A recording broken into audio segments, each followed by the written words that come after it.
انسانوں کی رہنمائی ہدایت کے لیے یہ ضروری ہے کہ انہیں کوئی نظام قائم کر کے عملی طور سے چلا کر دکھا دیا جائے،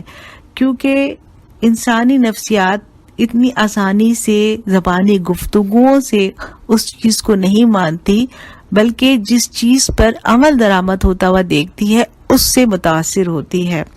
تو ہم یہ حقیقت دیکھتے ہیں کہ جس وقت اسلامی نظام قائم ہو گیا تو اذا جاء نصر اللہ والفتح ورأیت الناس یدخلون فی دین اللہ افواجا کی صورتحال نظر آئی، جبکہ اس سے پہلے تو تمام بدوی قبائل اور ارد گرد کے افراد مخالفت اور مزاحمت ہی کر رہے تھے، لیکن جس وقت نظام قائم ہو گیا، اسلامی ریاست قائم ہو گئی، اس کے فوائد نظر آنے لگے تو لوگ جوق در جوق اسلام کے اندر داخل ہوئے۔ سیرت نبی صلی اللہ علیہ وسلم کا بغور مطالعہ کرنے سے ہمارے سامنے یہ حقیقت آتی ہے کہ نبی کریم صلی اللہ علیہ وسلم ایک مدبر تھے اور تدبیر کا کام مکمل کرنے کے بعد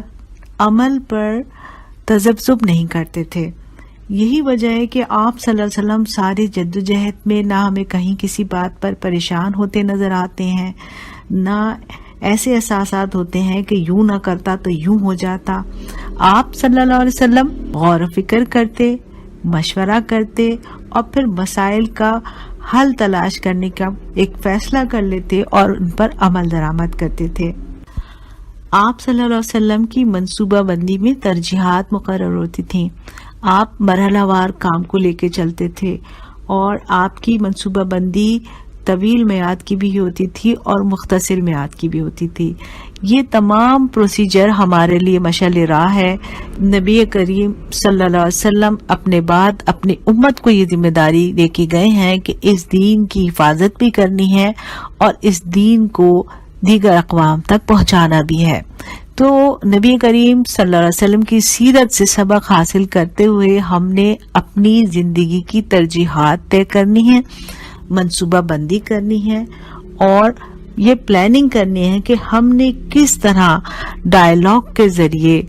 دیگر اقوام کو اسلام کا روشن چہرہ دکھانا ہے۔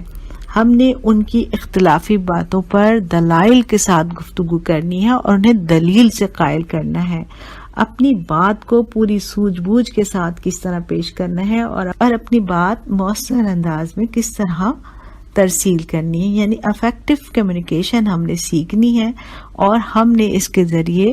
دعوت کا فروغ کرنا ہے۔